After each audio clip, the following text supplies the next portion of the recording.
The father of a 2-year-old Bronx boy who is accused of throwing his son into the Bronx River will stay in custody. News 12's Heather Fordham joining us from where this tragedy happened, right by the Bruckner Expressway, with the new disturbing details that were revealed today by prosecutors in court. Heather. Amanda, the father of 2-year-old Montrell Williams, admitted to throwing his own son over this bridge and into the Bronx River. Prosecutors say they have surveillance video that shows the last moments of little Montrell's life as his father walked him across the expressway and threw him to his death right here. Montrell Williams was an energetic 2-year-old who always had a smile on his face. What you doing? The little boy's life was ripped away on May 10th by his own father. Arius Williams, the 20-year-old, kept his head down and fists clenched behind his back as he faced a courtroom full of his distraught family on Thursday. Williams is charged with 2 counts of murder and manslaughter. Search operations turned into recovery on Wednesday when NYPD dive teams found who they believed to be Montrell in the waters near the Whitestone Bridge. But Montrell's family says their search for the toddler began May 10th when he wasn't dropped off to his mom after a court order visit. His grandmother spoke with us over the phone. We tried to since day one. The first day that he didn't come back when he was supposed to.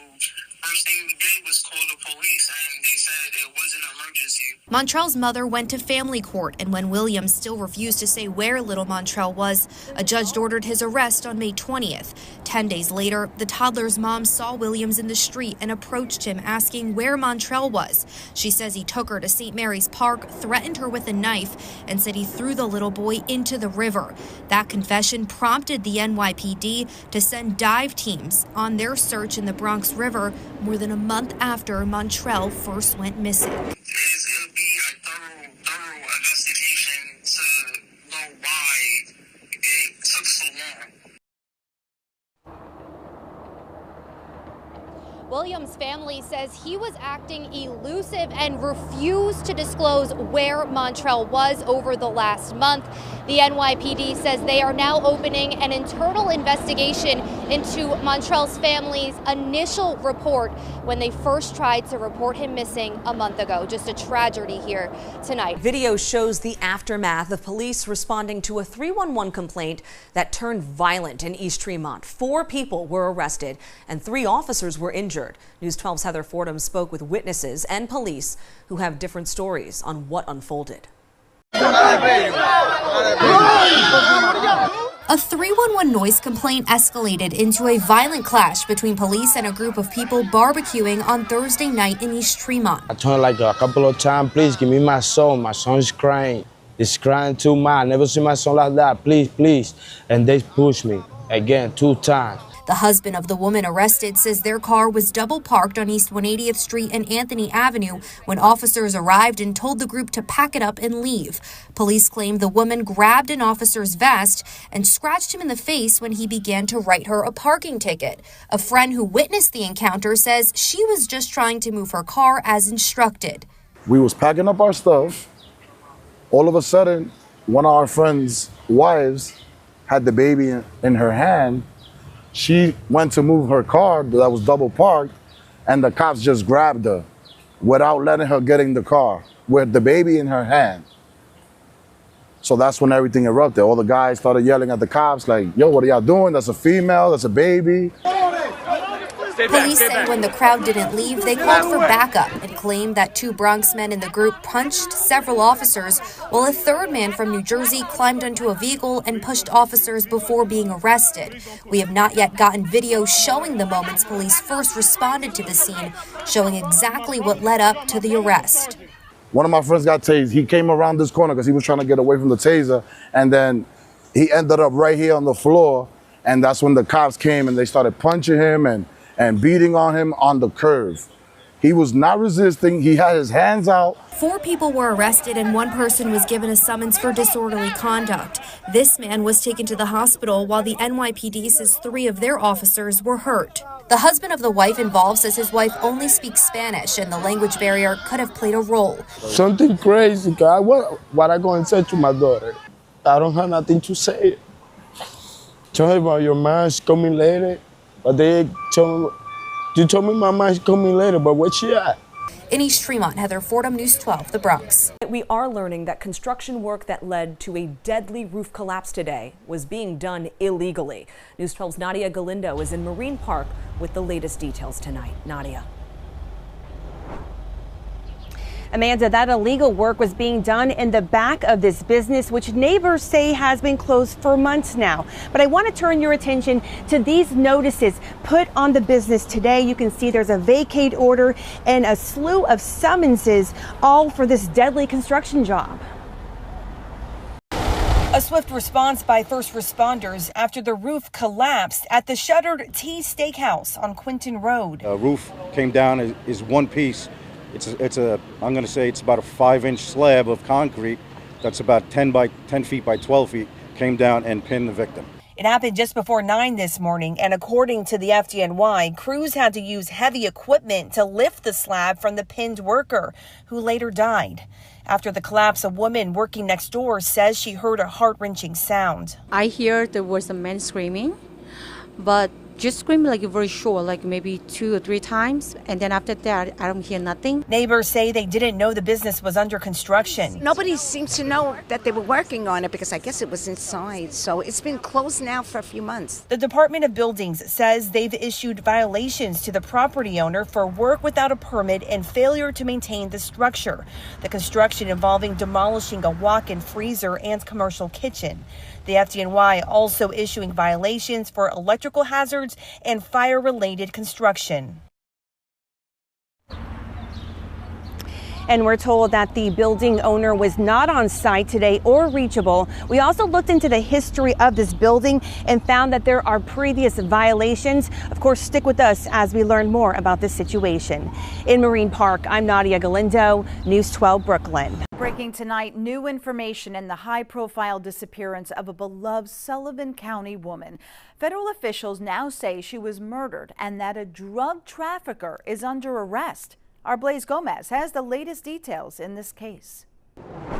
Shaniece Harris's parents have lived for 8 years not knowing what happened to their daughter. And there's like no tips, nothing. But on Wednesday, their desperate search for answers We relived this day over and over again. Came to a tragic end when federal officials revealed for the first time that the 31-year-old woman from Rock Hill was allegedly killed by Dwayne Johnson, a man who is also charged with operating a drug trafficking ring. Authorities say Shaniece was fatally shot for losing Johnson's marijuana and that she was murdered here inside this house on Maple Tree Lane in Monticello. FBI raided the Sullivan County house in 2023 and took Johnson into custody for marijuana and weapons offenses.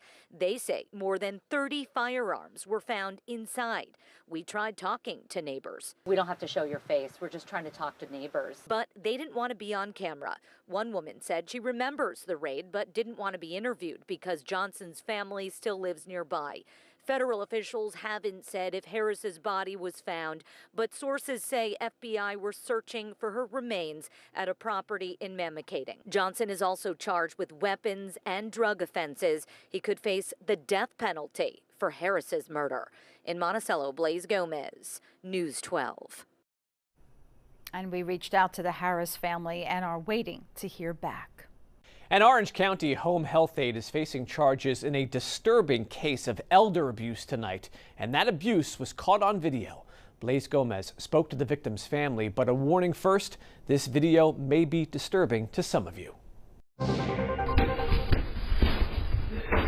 The disabled 80-year-old veteran is seen on Ring video being shoved to the ground. Stop touching things. And yelled at by his home health aide. Another clip seemingly shows the victim being beaten by the aide with a broom in his wheelchair. The victim's daughter says she realized what was happening in her dad's Bullville home last month and called police. Each video after that got more disturbing. At one point, left him laying on the floor for 3 hours. She says her dad, Doug Powers, has advanced dementia and gets 24/7 home care. Crawford police say his privately hired aide 56-year-old Christopher Dicciani, who's from Warwick, has been charged with endangering the welfare of an incompetent or physically disabled person. Told us that he teaches Bible school or some sort of Bible study and very involved in the church. So I thought he was a good person. Powers is a Vietnam veteran and a lifelong civil servant who worked as a corrections officer in Otisville for more than 30 years. His daughter says to see him hurt and not himself. He flinches when I get near his face. Is heartbreaking. Dicciani, meantime, is out on an appearance ticket. In Orange County, Blaze Gomez, News 12. And we reached out to Dicciani, but we have not heard back. Police say he's due in Crawford Town Court later this month. A rich man is accused of killing his ex-girlfriend. Police say it was all over money. Rebecca Roth was found shot to death inside her vehicle yesterday morning at the Tall Oaks luxury apartments in Moriches. The victim's mother spoke exclusively to our News 12's Carmen Grant. How do you kill a young girl that you hardly know, that has a family? The mother of Rebecca Roth speaking exclusively to News 12 about her daughter's murder. The 33-year-old victim was found shot to death in her car Friday morning outside her apartment here at the Tall Oaks luxury apartments in Moriches. James Quinachetta, of Ridge, is accused of shooting her. Police say he shot at Roth 7 times. Took her right by surprise. Boom, boom, boom. 5 shots. He put 5 shots in my baby. The victim's mother says she was on her way to work that morning when she found her daughter dead inside her vehicle. And the cops that came through patrolled the area. How could they not have seen the glass all over the ground? How could they have not seen the holes in our windows? That's horrible. That's because this place is not secure. She says her daughter Rebecca had been dating Quinachetta for a short time before she broke up with him. I was like fatally attracted to her for some reason. It was only 3 months. Prosecutors say he turned himself into police. Today, Quinachetta appeared before a judge on a second-degree murder charge. Prosecutors say he shot and killed Roth because she owed him $1,500. Residents in the development are stunned. Over $1,500. That's cruel. Happy to hear that he's, not on the streets and can't do this to somebody else. Meanwhile, many here are pointing to the lack of security in the housing complex. If we had security driving around, I don't think somebody would just, in cold blood, run up to a car and murder somebody. You know what I'm saying? It would have been a deterrent. Prosecutors say if convicted, the defendant faces 25 years to life in prison. Carmen Grant, News 12. Exclusive, a Freehold native and U.S. sailor is reunited with his dog. Did you hear about this? It went viral. He was deployed the last 9 months. Well, this is the moment when Paulo Silva got to see his golden retriever Archie for the first time since the fall. Silva says before he was deployed, he asked a family member to watch his dog, but they gave Archie away to another family. Silva shared his story online, and with the help of the public and Toms River Police, here we are. Before this, they were together 5 years. Silva says he's working with a nonprofit now to get a new puppy for the people who cared for Archie the last few months.